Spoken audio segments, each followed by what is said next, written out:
Hello, it's Alpha here, and we are back with some more Pioneer server testing. So today we are gonna be talking about Indris and his normal arena PvP performance. And this is gonna be first look into his abilities, and then I will give some team ideas and talk about the pros and cons of his kit. And then at the end I will show some PvP clips where I win the fights, and then also some clips where I lose the fights. Okay, so Indris is the new Wilder Marksman hero, and something a little bit special about him is that he has attack range of 15. I'm not really sure why it matters that he has such a long range, because I think pretty much all of the maps currently have only like maximum range of 7 to 8 tiles. So it doesn't really matter that he has such a long range, but I mean, I guess it's nice to have. He deals physical damage, and based on the official announcement video, they said that he would specialize in AFK stages and Dream Realm. So keep that in mind, that even though he might not be the best for PvP, he could still have some use in Dream Realm. I don't really know because I don't do that much Dream Realm testing. But let's take a look at his skills quickly. So Indris' ultimate is called Spellbane Shot, and he starts the battle with 200 energy. That's always nice to have some extra energy so that you can ultimate faster. And the ultimate says that it disables the buffs from the target for 8 seconds and reduces the defenses by 20% for the rest of the battle. And if the target has something called exposed weaknesses, we'll talk about it a little bit later, but it's part of his kit. The ultimate also deals 20% of the max HP of the target. So based on my testing, this ultimate feels kind of like very low impact. It does do like decent amount of damage, but it's only single target.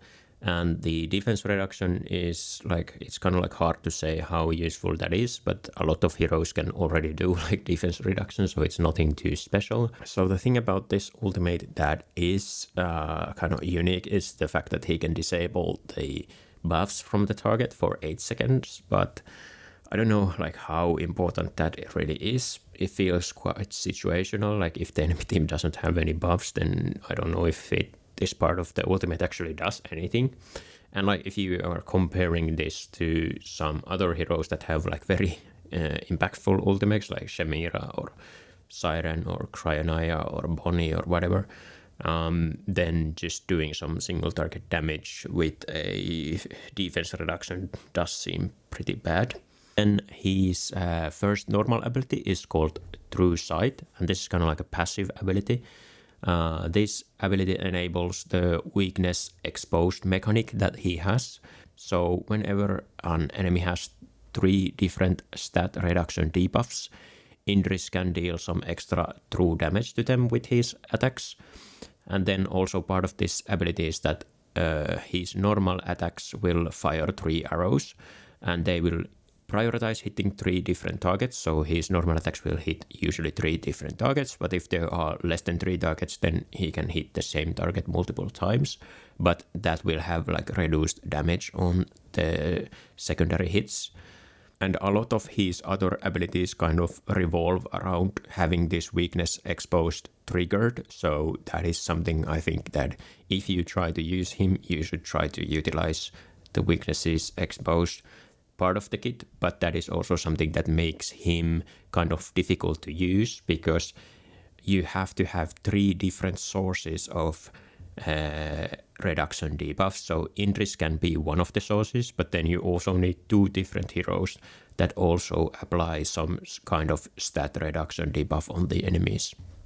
Then his second normal ability is called Arcane Binding, and Indris will knock back any enemies that are next to him, and then after the knockback, he will also cast a binding spell that will immobilize that enemy for 5 seconds. So this ability was a little bit confusing to me at first, because the first part of the ability talks about knocking back nearby enemies. So I think he will knock back anyone who is within 1 or 2 tiles of him, and then afterwards Indris will cast the confining spell on the nearest target. So initially I kind of thought that he will only use this ability if there are enemies nearby.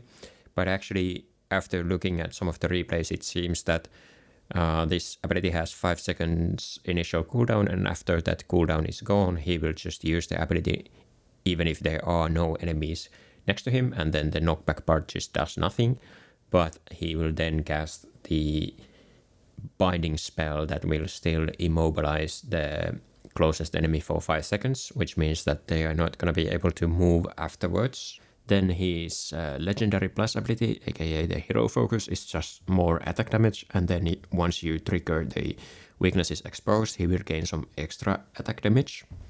The mythic plus ability makes it so that all of his auto attacks will reduce the physical defense of the target enemy by 20% for 6 seconds. So right from the start of the battle, he can start reducing the physical defense of 3 different targets. So I guess that's nice. And then once you trigger the exposed weaknesses, he will gain 60 attack speed for 6 seconds. So that's why you also want to trigger that effect. You will get some attack speed bonus for 6 seconds.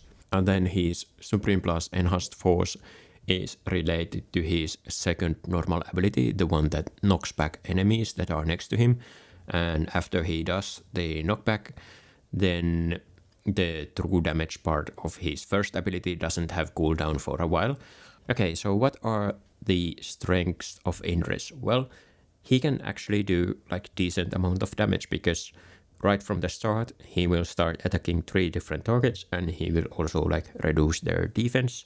So he can definitely do like decent amount of damage if you kind of build a team around him. The second strength is that he has long range, so he doesn't really have to move during the fight. He has fast physical defense break, like we talked, he can start doing it right away.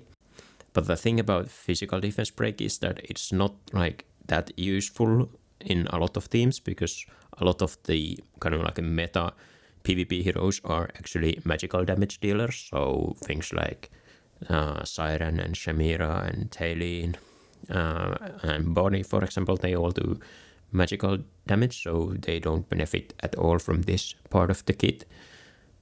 Some potential heroes that could benefit from this are Athalia and Kulu. Then one of the strengths is disabling the stat buffs with his ultimate.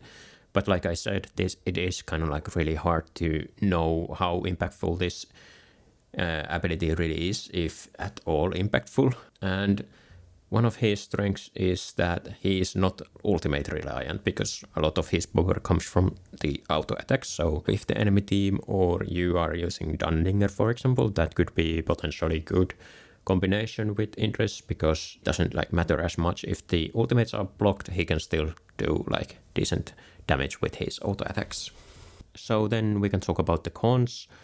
I think generally speaking, normal attack focused heroes are not great for PvP, at least not right now, because they are just like too slow to do enough damage. The fact that Indris' normal attacks hit 3 different targets does help a little bit, but I think he might be still a bit too slow to be actually like very impactful. He doesn't have any like defensive abilities. I mean, I guess you could say that the knockback is defensive ability, but that requires for the enemy to be next to him. So if the enemy is using like full range team, then he doesn't have any defense abilities against that kind of team. So he's quite squishy and easy to kill. Then a lot of his kit kind of revolves around the exposed weaknesses mechanic.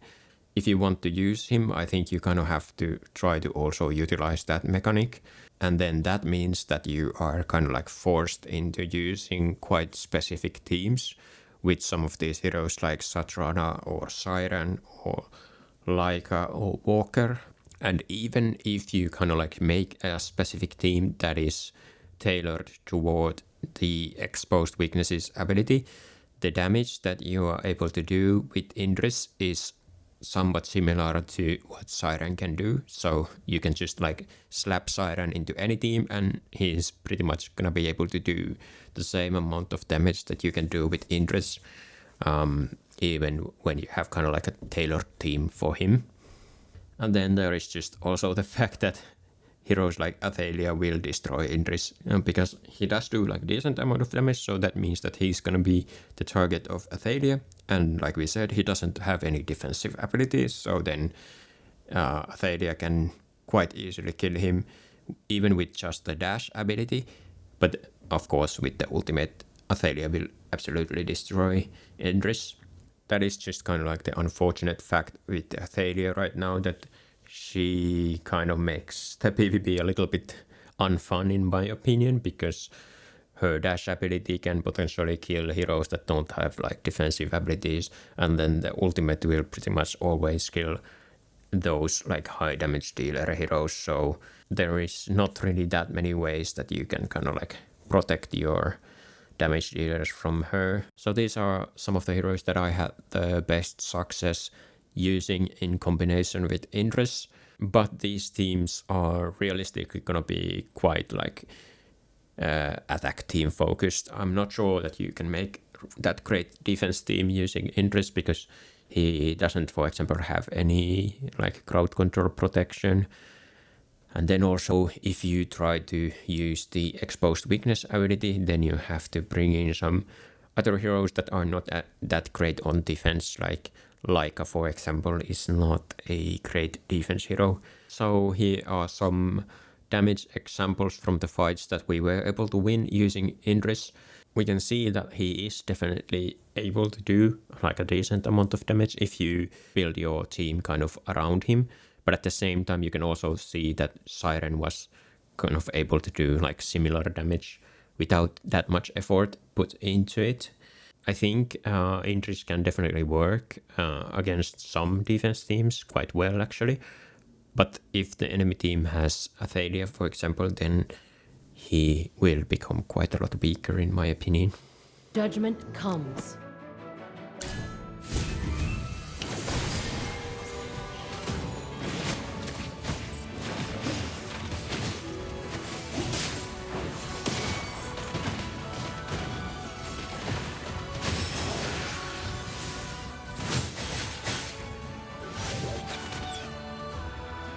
Is there ever any doubt?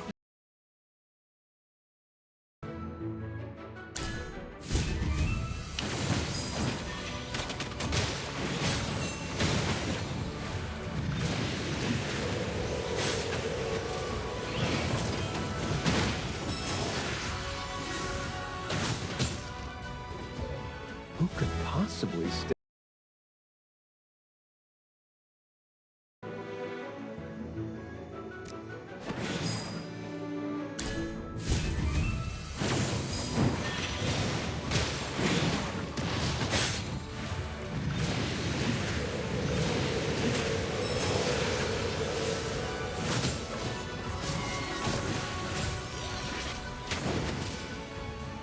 Who could possibly stay?